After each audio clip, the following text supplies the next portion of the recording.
नमस्कार विद्यार्थी मित्रांनो, सर्वज्ञ एज्युकेशन या यूट्यूब चॅनलवर तुम्हा सर्वांचे पुन्हा एकदा स्वागत आहे. आपण ठाणे महानगरपालिका भरतीसाठी प्रिव्हियस इयर क्वेश्चन पेपरची सिरीज सुरू केली आहे, ज्यामध्ये आपण मुंबई महानगरपालिकेमध्ये म्हणजे नुकतेच झालेले सर्व क्वेश्चन पेपरचे अनालिसिस पाहणार आहोत. या अगोदर आपण पार्ट 1 अपलोड केला आहे आणि आजचा पार्ट 2 आहे. तर तुम्ही चॅनलवर नवीन असाल किंवा ठाणे महानगरपालिका भरतीची तयारी करत असाल तर चॅनलला सबस्क्राईब करा. व्हिडिओला सुरुवात करूया. पहिला प्रश्न विचारण्यात आला आहे, पांढरा शर्ट घातलेला मुलगा खोड्या करतो. वाक्यातील मूळ उद्देश ओळखा. आपला उद्देश ओळखायचा आहे. उद्देश म्हणजेच काय? कर्ता. वाक्यामध्ये कर्ता कोणता आहे? खोड्या करणारा मुलगा. इथे मुलगा हा कर्ता आहे वाक्याचा, म्हणजे मुलगा हा वाक्याचा उद्देश होईल. कर्त्यालाच उद्देश असे म्हटले जाते. ऑप्शन क्रमांक 4 हे आपलं करेक्ट आन्सर आहे. पुढे पाहूया. मुलगा, त्याच्या पुढे आहे पांढरा शर्ट घातलेला मुलगा.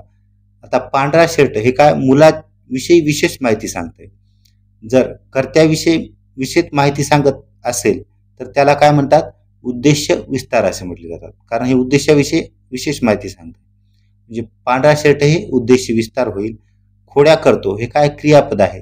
क्रियापदालाच विधेय असे म्हटले जाते, म्हणजे खोड्या करतो हे विधेय होईल. दुसरा प्रश्न, लता दीदी सुरेख गाणी गातात या वाक्याचे कर्मणी प्रयोगात रूपांतर कशा प्रकारे होईल? एक, लता दीदींनी सुरेख गाणी गायली. आता कर्मणी प्रयोग आहे म्हणजे कर्माला प्रत्यय नसतो. इथे पाहिलं तर कर्माला प्रत्यय नाही आहे, म्हणजे हा काय? कर्मणी प्रयोग झाला. ऑप्शन क्रमांक 1 हे करेक्ट आन्सर आहे. आता दुसऱ्यामध्ये काय चुकीचं आहे पाहूया.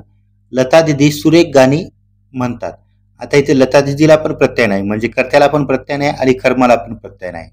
जर दोन्हीकडे जर प्रत्यय नसेल तर कर्त्याला महत्व द्यायचं, म्हणजे हा कर्तरी प्रयोग होईल. कर्मणी होणार नाही, हे चुकीचं आहे. त्यानंतर लता दीदी सुरेख गायल्या. इथं गायल्या काय? कर्म. कर्मच नाही आहे वाक्यामध्ये. गायल्या काय गायल्या असं विचारलं तर काहीच उत्तर भेटत नाही, म्हणजे वाक्यात कर्म नाही, म्हणजे हा पण ऑप्शन येणार नाही. लता दीदी सुरेख गाणे गावे शेवटी वे आले, म्हणजे हे भावी प्रयोगाचं उदाहरण आहे, हे पण वाक्य होणार नाही. ऑप्शन क्रमांक 1 हे आपलं करेक्ट आन्सर आहे. तिसरा प्रश्न, खालील वाक्याचा अर्थ न बदलता होकारार्थी वाक्याचे नकारार्थी वाक्य बनवा. आपल्याला नकारार्थी बनवायचं आहे. मला पुस्तक आणि कपडे या वस्तू प्रिय आहेत. पहिले विधान, पुस्तक आणि कपडे या वस्तू मला प्रिय नाही आहेत. तर वाक्याचा अर्थ बदललाय. प्रिय आहेतचं काय? नाही आहेत केले, म्हणजे हे होणार नाही. वाक्याचा अर्थ बदलला म्हणजे ते होणार नाही. मला पुस्तक आणि कपडे या वस्तू प्रिय नाहीत. इथं पण प्रिय नाहीत म्हटले, वाक्याचा अर्थ बदलला, हे पण होणार नाही. कपडे आणि वस्तू प्रिय आहेत असे नाही. आता या वाक्याचा जरी अर्थ काढला तरी आपल्याला नाहीच भेटतो, म्हणजे हे पण होणार नाही. 4 नंबर, मला पुस्तक आणि कपडे या वस्तू अप्रिय नाहीत. अप्रिय नाहीत म्हणजे काय? प्रिय आहेत. इथं पण प्रिय आहेत दिले, म्हणजे वाक्याचा अर्थ सेम आहे आणि वाक्य नकारार्थीमध्ये पण आहे. ऑप्शन क्रमांक 4 हे आपलं करेक्ट आन्सर होईल. पुढील प्रश्न, खालील म्हणीचा अर्थ पर्यायामधून शोधून लिहा. म्हण आहे, 4 जणांची आई बाजेवर जीव जाई. याचा अर्थ होतो, जबाबदारी जर अनेकांची असेल तर काळजी कोणीच घेत नाही. ऑप्शन क्रमांक 1 हे करेक्ट आन्सर आहे. जंबाळ या शब्दाचा समानार्थी शब्द ओळखा.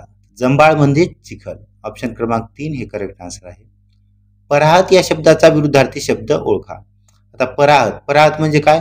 पराभूत होणे किंवा पराजित होणे. त्याच्या विरुद्धार्थी काय होईल? पराजितच्या विरुद्धार्थी विजयी होणे. पावसापासून निवारा करण्यासाठी केलेले झाडपाल्याचे आवरण या शब्दसमूहाबद्दल योग्य शब्द निवडा. तर याला इरले असे म्हटले जाते, जे पावसापासून निवारा करण्यासाठी वापरले जाते. खालील पैकी विरुद्धार्थी शब्दाची अचूक जोडी ओळखा. अचूक म्हणजे बरोबर जोडी ओळखायची आहे. तीक्ष्ण तर त्याचं बोथट होईल, हे योग्य आहे. भांडणचं कज्जा नाही होणार, हे चुकीचं आहे. भांडण कज्जा दोन्ही समानार्थी आहेत. भाऊ सहोदर हे पण समानार्थी आहेत. भाऊलाच सहोदर असे पण म्हटले जाते. राग द्वेष हे पण समानार्थी सारखेच वापरले जातात. ऑप्शन क्रमांक 1 करेक्ट आहे ते. खालील शब्दसमूहापैकी तलाव या शब्दाचा योग्य अर्थ नसलेला शब्द कोणता आहे? तलाव म्हणजे तडाग आणि कासार. तर खडक होणार नाही. ऑप्शन क्रमांक 4 हे करेक्ट आहे. खडक म्हणजे काय? तर खड्ग म्हणजे तलवार होय, तलाव नाही. ऑप्शन क्रमांक 4 हे करेक्ट आन्सर आहे. बोंबल्या गणेश या अलंकारिक शब्दाचा अर्थ स्पष्ट करणारा योग्य पर्याय निवडा.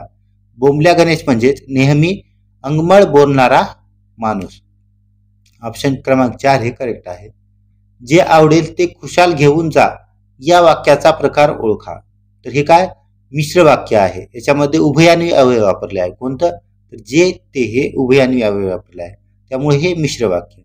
विधानार्थी वाक्यामध्ये एक सिंपल विधान केलेलं असतं. केवळ वाक्यामध्ये पण साधं विधान असतं ज्यामध्ये कोणतेही उभयान्वी अव्यय वापरले गेलेले नसते. संयुक्त वाक्यामध्ये उभयान्वी अव्यय वापरले गेले असते. खरे मित्र सुखदुःखात नेहमी बरोबर असतात या वाक्यातील अधोरेखित सामाजिक शब्दाचा समास ओळखा. सुख आणि दुःख हे काय विकल्प आहे. सुख पण आहे, दुःख पण आहे, म्हणजे हा वैकल्पिक द्वंद्व समास होईल. ऑप्शन क्रमांक 3 करेक्ट आहे. त्यानंतर कॉम्प्रिहेन्शनवर आपला क्वेश्चन विचारण्यात आले आहेत. आधी उत्तरा वाचून घेऊया.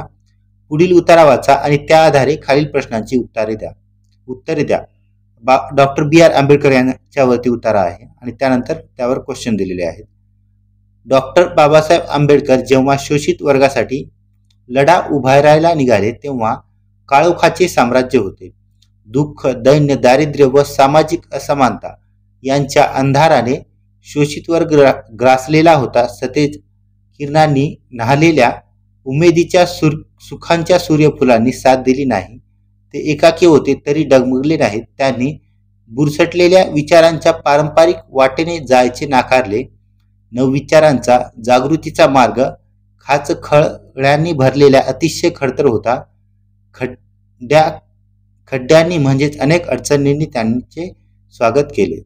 अशा या प्रतिकूल परिस्थितीची त्यांनी तमा बाळगली नाही, त्यावरही मात केली आणि नवविचारांच्या प्रेरणांचा नवीन इतिहास त्यांनी घडवला.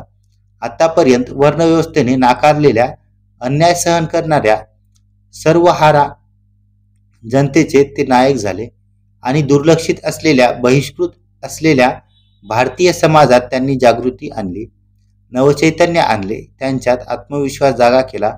त्यांच्या अपरिमित प्रचंड ज्ञानाच्या सामर्थ्याने त्यांनी संग्रामाचे रणशिंग फुंकले, अन्यायाविरुद्ध बंड करण्यास सज्ज झाले.